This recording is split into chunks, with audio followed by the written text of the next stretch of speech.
Meanwhile, Communications Minister Dr. Edward Omane-Boamah has discounted claims by the country's anti-narcotics agency, NACOP, that it collaborated with the British authorities, leading to the arrest of a Ghanaian lady at a Heathrow airport with cocaine. Following the arrest of a Ghanaian Austrian, Nayel Ametepe, the Narcotics Control Board, a statement signed by its Deputy Executive Secretary, Richard Nilante Blankson, said it's worthy to note that Ms. Nayel Ametepe traveled on an Austrian passport number P4187659 and not on Ghanaian diplomatic passport as being speculated. She also had in her possession an ordinary Ghanaian passport number G036447 issued on 3rd August 2012. The statement claimed that Nayel was arrested on the 10th of November 2014 through the collaborative effort of the Narcotics Control Board, NACOP, and its British partners. But Dr. Omane-Boamah said until proven otherwise, he would not accept or believe the claims of NACOP. The Communications Minister's views align perfectly with those expressed by media professor Audrey Gajepo of the School of Communication Studies at the University of Ghana, Legon.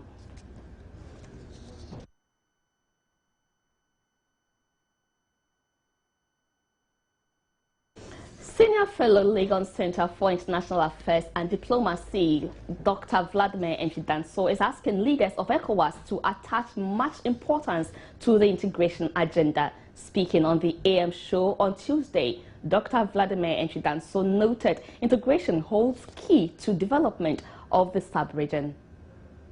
Committed to an extent, because the convergence criteria, for example, Nigeria went for, came down, Gambia sustained itself and came down, everybody's now down. So the commitment is not there. Secondly, we have a problem with this UEMOA ECOWAS dichotomy. UEMOA, the 8 Francophone countries, they have a kind of, through historical accident, are already integrated. And it's difficult to wean them away from it.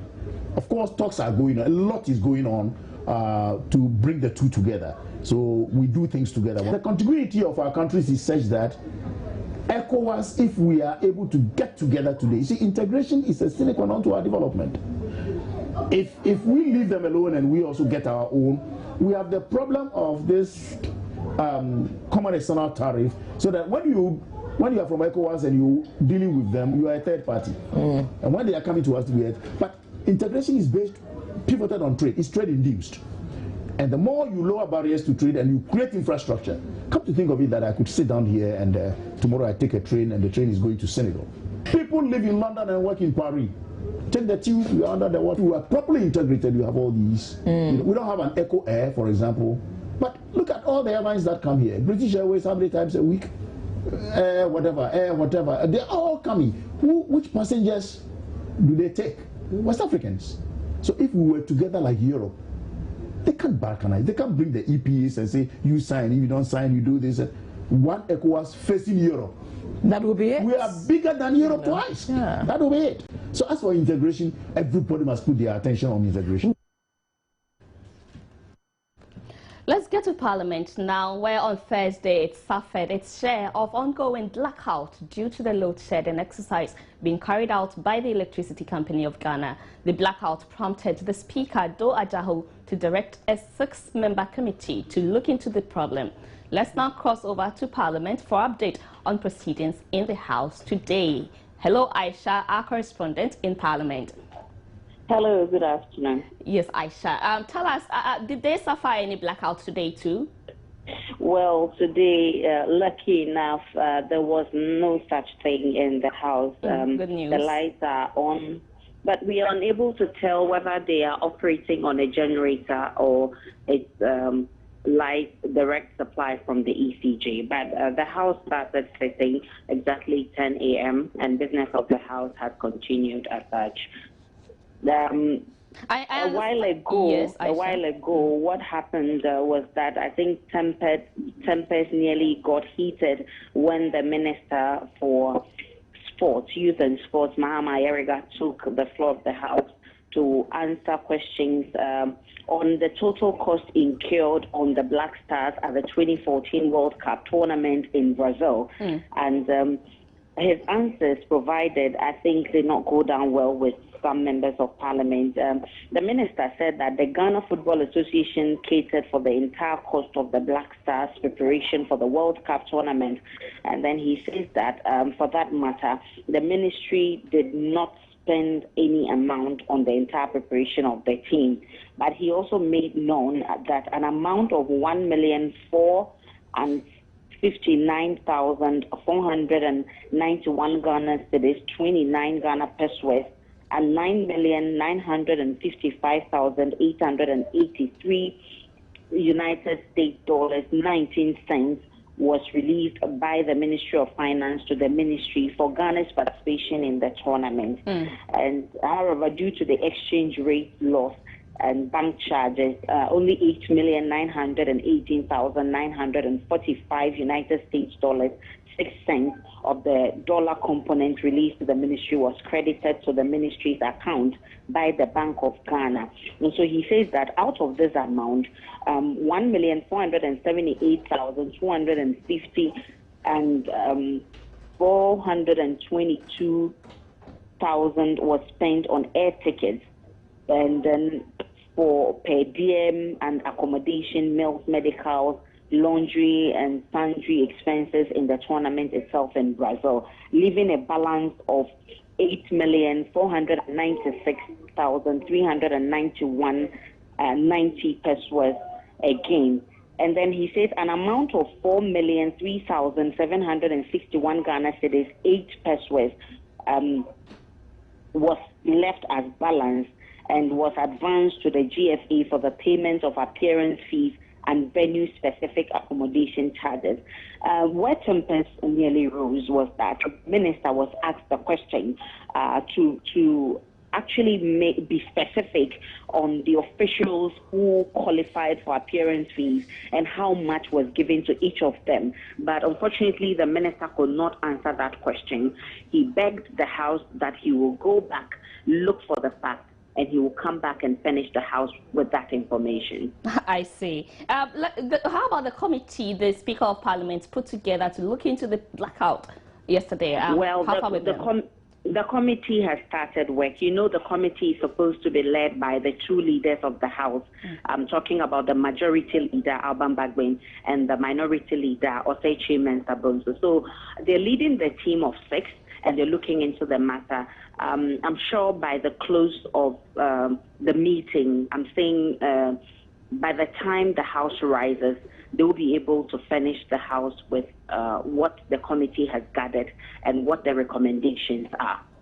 All right, Aisha, thank you so much for that update. Let's leave you so you can get more updates for us later today in our subsequent bulletins. That was our parliamentary correspondent, Aisha Ibrahim, giving us updates on what is happening now in Parliament. Moving on, government says it will soon begin the expansion of a computerization program to enable it to promptly record births and deaths in Ghana, according to Director of Research at the Local Government Ministry, Dorothy Oni. The move is to enable government have a reliable database of all records of births and deaths and to plan effectively. The computerization program for births and deaths in the country started in 2009 with the aim of helping reduce the processing time for certification of births and deaths in the country. The next phase of the computerization expansion program is to automate all district offices and link them to the regional and national database. Speaking at the 11th Birth and Death Public Education Awareness Day in Accra, the Director of Research of the Local Government Ministry, Dorothy Oni, urged families to endeavor to register births and deaths. Effective civil registration would also enable Ghana generate the relevant demographic parameters required for national development planning, implementation, monitoring and evaluation of policy frameworks. I would also urge the media to complement the efforts of the supporting agencies and institutions by playing the lead role in the dissemination of information. Before I bring you the next story, news also reaching us indicates that ministries also has had a blackout. We are yet to find out if power has been restored, but since morning they also have been on blackout. Moving on, the Ashaman Municipal Assembly is constructing toilet facilities which will utilize gas from public toilets. According to the Municipal Chief Executive Ibrahim Baidu, the Assembly hopes to put an end to open defecation when the biogas project is completed and fully operational. Ashaiman Municipal Assembly, with its administrative capital Ashaiman, forms part of the new districts and municipalities created in 2008 by the then President John Ejekun Kufuor. The assembly forms part of the 16 metropolitan, municipal and district assemblies in the Greater Accra region. With the large population and many homes not having access to basic toilet facilities, public toilets have been constructed to serve that purpose. In its bid to exploit the energy from the fecal matter, the Assembly has partnered Safisana, a biogas company, to put up 7 new biogas toilet facilities. Currently, 1 has already been completed. The country manager of Safisana, Raymond Okrofo, says the biogas project will help provide electricity and compost for growth of plants in the locality. The Safisana concept is a waste reuse concept. So we basically collect organic and fecal waste from the municipality, pass it through production processes, and then we harvest 2 products. That is organic fertilizer, and then we generate electricity from biogas we produce from the production. Meanwhile, the Municipal Chief Executive Ibrahim Baidu says the Assembly remains committed to addressing the sanitation challenge facing the municipality. Every morning you have to go see people queue to ease themselves. And all over the years, I think that it has been the same. Until even recent time, we have to add additional 12 WC toilets as a public facility. As I speak to you, we have about 43 public toilets which is owned by the Assembly, which we have given on contract management. And these are areas where we generate a lot of gas that goes into the air for free. And with the emergence of this technology called biogas, and thinking outside the box to be able to realize and maximize revenue, to be able to do development for our people, in thinking through, we realize that no, this is a challenge, but at the same time is also a source of income. Deputy Minister of Finance Mona Korte has assured the special petroleum tax will not increase public transport fares as anticipated by many. She says the tax, which translates to 3% increment of petroleum prices, is rather to benefit the people of Ghana in accruing the needed revenues for the development. I bring you the details of the story after this break. Stay with us. You're watching News Today on Joy News on Multi TV. Deputy Minister of Finance Mona Korte has assured the special petroleum tax will not increase public transport fares as anticipated by many. She says the tax, which translates to 3% increment of petroleum prices, is rather to benefit the people of Ghana in accruing the needed revenues for development. Deputy Finance Minister Mona Korte was explaining aspects of the 2015 budget presented in Parliament by the Finance Minister Setekwe to journalists. Our team, our tax policy team, was careful to make sure that this was not going to be a burden on anyone. So you will notice that in terms of premium and it's premium and gasoline, there's an increase of 3% here. We are not talking about 17.5. That is to the oil marketing company. At the retail level, it's 3% and it's 3%. That translates to about 10 pesos per liter. So that goes to the few of us who have big cars who want to drive around all day and waste petrol. Then you will have a big tax burden. But if you don't, then you will be within range. Now for the poor and vulnerable, and I'm talking about the poor and vulnerable, those who cannot even afford trotro or taxi, they won't have this issue at all. Now for the middle group who will use public transport, with public transport we have an arrangement with the GP RTU that if the increase in the pump fuel, it's not more than it's not even up to 10% or more than 10%, there'll be no change in their pricing. So with a 3% change, we won't see a change in price. We should not see a change in pricing of public transport. Tax policy advisor to government, Dr. Labisian, also explained the rationale behind the new taxes and the revenues to accrue to the state. Technically, everybody is supposed to file his or her return so that we tax you according to what you are earning. But I can tell you as a fact, almost 95 to 96% of Ghanaians don't file. The highest tax of 25% is falling on income exceeding 31,680.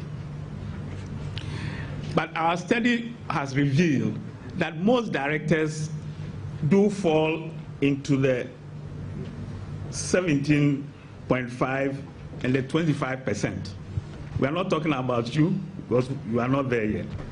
So if you are not going to come and file your return, the withholding that will raise from 10 to 20, at least we'll get back to government. The Ghana Infrastructure Fund, according to the Finance Ministry, is undergoing some processes currently for a successful takeoff next year. We are currently working on getting the personnel who will handle the fund. I think the budget referred to an executive search that is going on to get the chief executive. There are others, the chief operating officer. Actually, there'll be a board that is set up, a committee, and so forth. So all those institutional things are being done as we speak. This will take commercially viable projects. It will take projects that have the cash flows that can repay loans associated with it and do well and continue to maintain itself. An example of a project that may go in there, we haven't confirmed because we don't even have the structures, totally in place, would be maybe the Western Rail